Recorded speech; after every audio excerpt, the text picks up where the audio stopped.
নমস্কার বন্ধুরা, আরও একটি নতুন ভিডিওতে আপনাদের সবাইকে স্বাগত।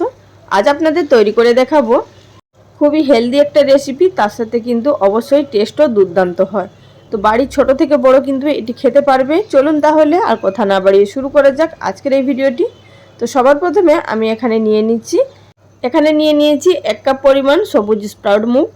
আপনারা যদি এইভাবে অঙ্কুরিত সবুজ মুগ নাও নেন, শুধু মুগটাকে কিন্তু রাত্রে ভিজিয়ে রাখতে হবে, ভালোভাবে পরিষ্কার করে ধুয়ে পরের দিন এভাবে ছেঁকে নিয়ে এটিকে আমাদের পেস্ট করে নিতে হবে। আর যদি এইভাবে অঙ্কুরিত করে নেন তাহলে কিন্তু আরও খুবই হেলদি তৈরি হবে। তো এবার এটিকে আমাদের পেস্ট তৈরি করে নিতে হবে। আমি এর মধ্যে কোনো কিছুই দিচ্ছি না, শুধুমাত্র সামান্য জল দিয়ে এটির একটি পেস্ট করে নিচ্ছি। খুব বেশি মিহি করে পেস্ট করার কোনো প্রয়োজন নেই, একটু যদি দানা ভাব থাকে তাহলে কিন্তু কোনো অসুবিধা নেই। তো আমি এটিকে দুবারে পেস্ট করে নিলাম। আপনারা চাইলে কিন্তু পেস্ট করার সময় ধনেপাতা, কাঁচা লঙ্কা, আদা দিতে পারেন। আমি এসব কিছুই দিইনি, একদম সাধারণভাবে আপনাদের তৈরি করে দেখাচ্ছি। সামান্য পরিমাণ গ্রাইন্ডিং জার ধুয়ে কিছুটা জল দিয়ে দিলাম, 2 টেবিল চামচ পরিমাণ বেসন আর 2 টেবিল চামচ পরিমাণ সুজি দিলাম। এটি বাইন্ডিংয়ের জন্য দিলাম, আর আপনারা যদি চান শুধু বেসন বা শুধু সুজিও দিতে পারেন। আর দিলাম স্বাদ মতো নুন, দিয়ে খুব ভালোভাবে ফেটিয়ে নিচ্ছি। আর আপনারা চাইলে কিন্তু ব্যাটারের মধ্যে যে কোনো সবজি আপনাদের পছন্দ অনুযায়ী দিতে পারেন, যেমন গাজর, বিনস, মটরশুঁটি সমস্তগুলোকে চপ করে নিয়ে ছোট ছোট টুকরো করে দিতে পারেন, পেঁয়াজও দিতে পারেন। তো এবার আপনাদের দেখিয়ে দিচ্ছি ব্যাটারের ঘনত্বটা ঠিক কিভাবে রাখতে হবে। একটু ঘন মতো রাখতে হবে, আশা করি এখানে দেখে বুঝতে পাচ্ছেন। এটি কিন্তু রেস্টে রাখার কোনো প্রয়োজন নেই, সরাসরি আমরা কিন্তু চিলাগুলো তৈরি করে নিতে পারবো। এটি তৈরি করার ঝামেলা কিন্তু একদমই নেই, মাত্র 10 মিনিট হাতে সময় থাকলেই এটি কিন্তু খুব ভালোভাবে তৈরি হয়ে যাবে।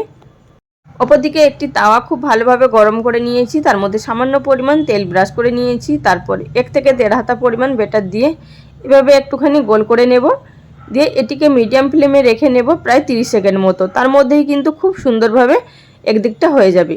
একদিকটা হয়ে গেলে কিন্তু আমাদের এটিকে অপর দিকে উল্টে দিতে হবে। একটা চিলা তৈরি হতে আমাদের প্রায় 1 থেকে 1.5 মিনিট মতো সময় লাগবে। এইভাবে যদি পাতলা পাতলা করে তৈরি করেন, আর যদি একটু মোটা তৈরি করেন তাহলে আরও একটু সময় লাগবে। তো বন্ধুরা, একদিকটা হয়ে যাওয়ার পর এটিকে অপর দিকে উল্টে দিলাম। অপর দিকেও আমাদের কয়েক সেকেন্ড রাখতে হবে। তারপর এটিকে উল্টে পাল্টে একটু সেঁকে নেব। দেখতেই পাচ্ছেন কত সুন্দরভাবে তৈরি হয়ে গেছে।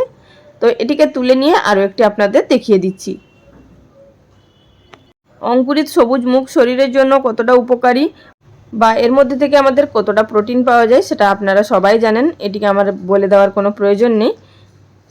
এটি এতটাই টেস্টি হয় আর এতটাই উপকারী যে আমি বাড়িতে সপ্তাহে প্রায় 2 থেকে 3 দিন বানিয়ে থাকি। তো বন্ধুরা, এর সাথে কিন্তু খাওয়ার জন্য চাটনি অবশ্যই রাখবেন, এতে করে খেতে আরও বেশি ভালো লাগবে। তো আজকে আমি আপনাদের সাথে চাটনির রেসিপি শেয়ার করছি না, এর আগে আমি বহু চাটনির রেসিপি শেয়ার করেছি। এর আগের একটি ভিডিওতেও আমি চাটনির রেসিপি শেয়ার করেছি, ডিসক্রিপশন বক্সে আমি লিঙ্ক দিয়ে দেবো, সেখান থেকে আপনারা চাটনির ভিডিও দেখে নিতে পারেন। আর আগামী দিনে আরও একটি চিলের রেসিপি আমি আপলোড করব, সেখানে একটি চাটনির রেসিপি আমি আপনাদের সাথে শেয়ার করেছি, সেটাও আপনারা দেখে নিতে পারেন। তো বন্ধুরা, আমি এখানে কিছুটা চিলা নিয়ে নিয়েছি একটি প্লেটের মধ্যে। তো এবার আপনাদের দেখিয়ে দিচ্ছি ছিঁড়ে, যে এগুলো কিন্তু খুবই নরম হয়, বাড়ির বয়স্করাও কিন্তু খেতে পারবেন। তো বন্ধুরা, এখানে আপনারা চিলাগুলো দেখে বুঝতে পারছেন কতটা টেস্টি এবং কতটা সুন্দরভাবে তৈরি হয়েছে। তো দেরি না করে বাড়িতে একদিন হলেও বানিয়ে খেয়ে দেখবেন, আশা করছি আপনাদের ভালো লাগবে।